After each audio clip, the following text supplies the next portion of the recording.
Tu ne rates pas les signes parce que tu n'es pas attentif. Tu les rates parce que personne ne t'a jamais, appris quoi observer. Et si tu es honnête avec toi-même, tu as déjà ressenti ça. Ce moment où quelque chose a changé avec elle, pas de façon spectaculaire, mais discrète. Et tu t'es dit, je me fais sûrement des idées. Les hommes qui restent silencieux font ça. Les hommes qui ne veulent pas se tromper. Les hommes qui observent au lieu de courir après.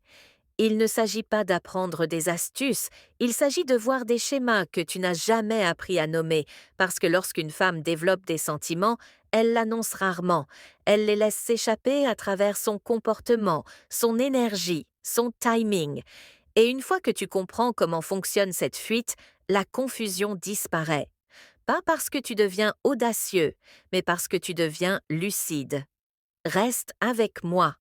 Il y a une raison pour laquelle le premier signe passe presque toujours inaperçu, et une fois que tu comprendras pourquoi, tu pourras plus jamais l'ignorer. Premier signe, elle s'illumine quand elle te voit. C'est pas une question de politesse, c'est pas être gentil. Observe son visage, pas le sourire qu'elle offre à tout le monde. Le sourire automatique, celui qui apparaît avant qu'elle n'ait le temps de se contrôler.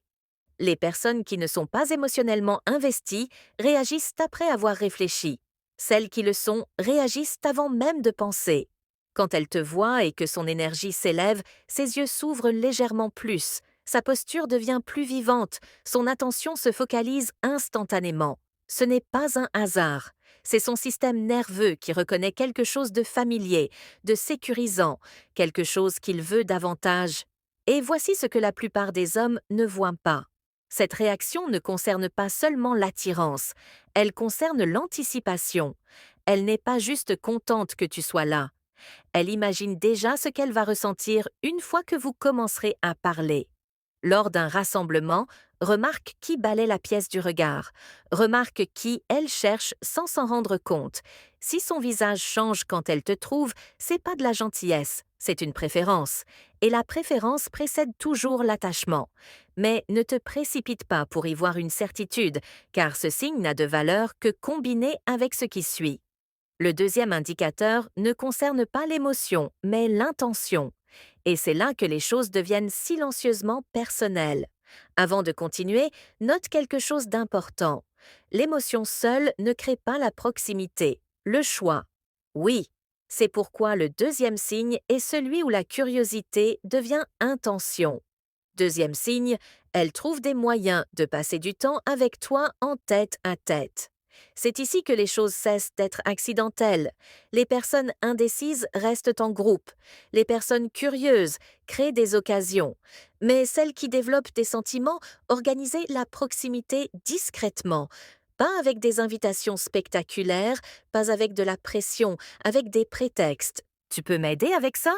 On devrait prendre un café un de ces jours. Tu veux marcher avec moi? Deux petites phrases, un grand sens. Voici le basculement psychologique que beaucoup d'hommes ne remarquent pas. Le temps en groupe est sécurisant.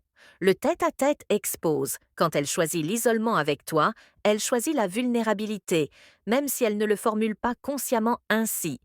Et si tu es le genre d'homme qui remarque les schémas au lieu de réagir émotionnellement, cela te semblera familier. Tu verras qu'elle ne se contente pas d'accepter du temps avec toi. Elle le crée en groupe, elle trouve des moyens de t'isoler. Pas parce qu'elle aime pas les autres, mais parce que l'attention est limitée et qu'elle choisit où va la sienne. Ce n'est pas une question de facilité, c'est une question de priorité. Et voici ce qui change toute la perspective. Quand une femme cherche le tête-à-tête, elle se demande pas «Est-ce que je l'aime?» Elle se demande comment je me sens quand il n'y a que nous deux. Cette question n'apparaît que lorsque les sentiments ont déjà commencé à se former. Si tu t'es déjà demandé pourquoi elle est différente seule avec toi, qu'en public plus ouverte, plus détendue, plus présente, ce n'est pas un hasard. Elle teste la gravité émotionnelle, mais la proximité seule ne confirme pas la profondeur, car le corps révèle ce que les mots évitent. Et c'est là que le troisième signe prend le relais silencieusement. Bien avant que l'un de vous ne dise quoi que ce soit à voix haute, il y a une raison pour laquelle le corps parle avant la bouche. Les mots se contrôlent, le ton s'ajuste, mais le corps réagit avant d'avoir la permission. Troisième signe, son langage corporel change autour de toi. Il ne s'agit pas de flirt évident, il s'agit de direction. Les gens se penchent vers ce qu'ils valorisent. Ils orientent leurs pieds vers ce dans quoi ils sont investis. Ils réduisent la distance physique avec ce qui leur semble émotionnellement sûr. Quand elle se penche vers toi pendant que tu parles, pas parce que la pièce est bruyante, mais parce qu'elle ne veut pas d'espace entre vous, ce n'est pas accidentel.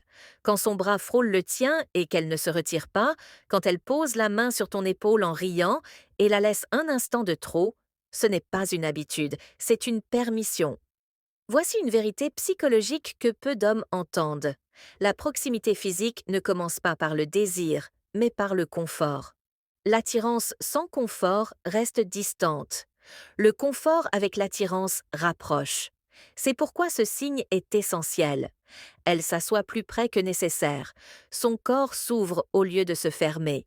Ses jambes sont tournées vers toi-même quand son attention devrait être ailleurs. Ce sont des signaux inconscients de focalisation. Et si tu as déjà senti que les conversations avec elle sont différentes, plus ancrées, plus présentes, c'est parce que son corps a déjà décidé quelque chose que son esprit n'a pas encore totalement admis.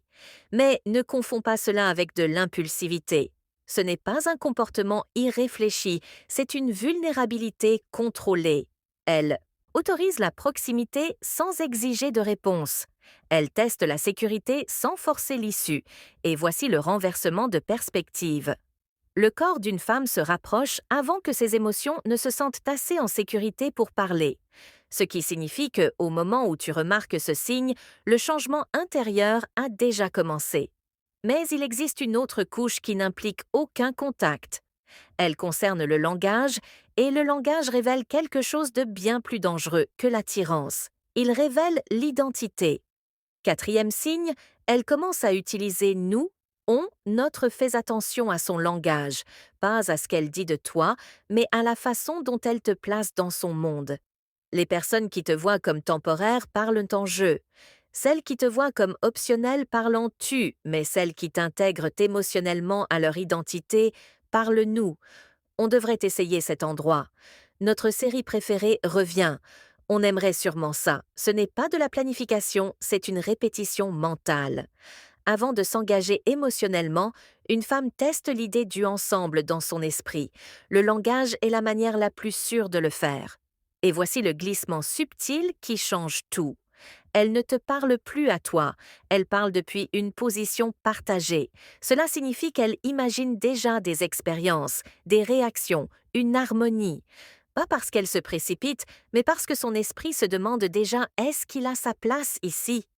Les hommes qui n'expliquent pas tout remarquent cela plus vite car ils n'interrompent pas le moment avec leur ego ou leurs suppositions. Ils observent et si tu t'es déjà surpris à penser attends, quand est-ce que je suis devenue nous? Ce n'était pas un hasard. Elle testait la compatibilité émotionnelle sans demander d'engagement. Mais voici une vérité inconfortable. Une femme n'utilise pas nous si elle ne se sent pas déjà prête à imaginer la perte, parce qu'une fois que quelqu'un entre dans ton langage intérieur, l'en retirer fait mal. Ce qui signifie que, au moment où ce signe devient récurrent, elle a déjà franchi un seuil émotionnel silencieux.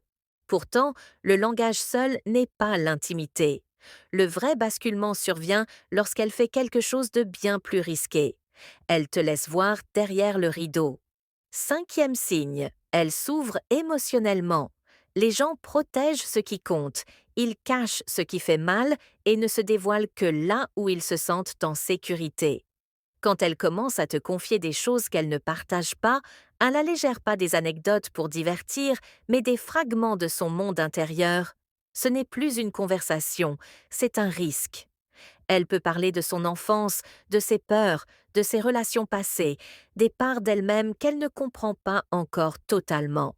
Et voici le malentendu psychologique le plus fréquent. Elle ne s'ouvre pas pour obtenir des conseils, elle s'ouvre pour obtenir une présence. Les hommes qui veulent te réparer ratent ce moment. Ceux qui écoutent sans jouer un rôle gagnent quelque chose de bien plus profond. La vulnérabilité n'est pas une faiblesse, c'est une sélection. On ne se dévoile pas à tout le monde. On se dévoile à ceux auprès de qui on se sent émotionnellement régulé. Si elle te parle de quelque chose de douloureux, de non résolu, elle teste si tu peux porter un poids émotionnel sans t'effondrer ni juger. Et si tu remarques qu'elle te choisit pour ses conversations tard le soir, dans des moments calmes, avec de longs silences, ce n'est pas aléatoire. La confiance se construit en temps réel. L'ouverture émotionnelle apparaît généralement après l'attirance, mais avant l'engagement, c'est le pont. Et une fois qu'on t'a fait traverser ce pont, tu n'es plus simplement une présence dans sa vie, tu deviens un point de référence. Mais l'intimité ne s'arrête pas aux émotions. Quand le confort et la confiance se rejoignent, le corps suit.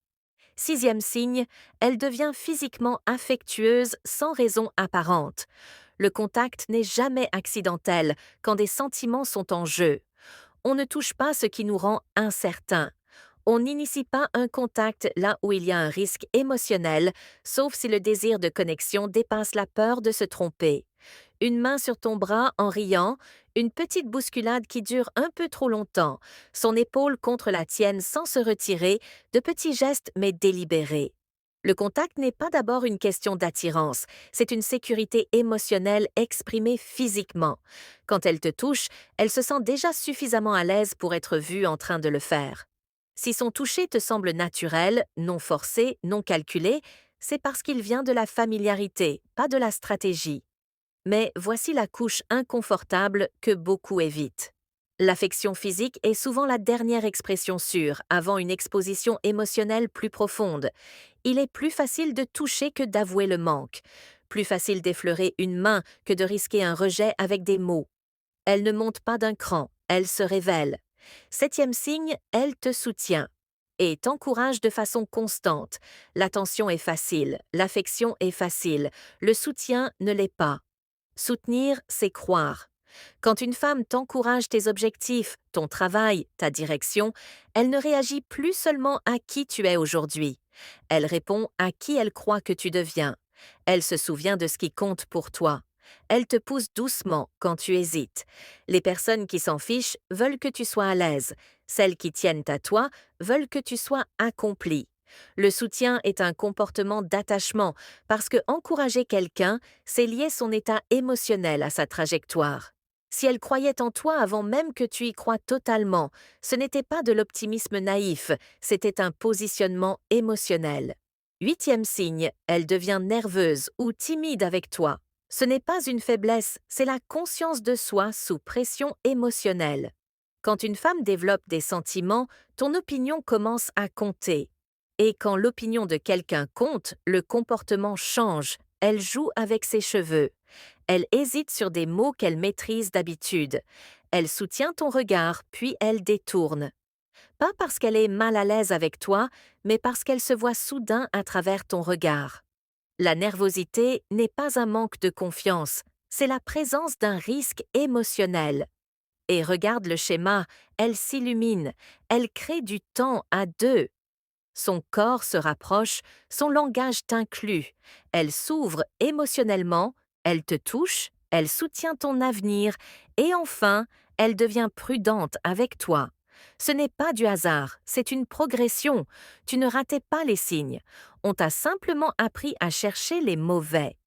Les hommes qui comprennent cela ne courent pas après. Ils ne forcent pas la clarté.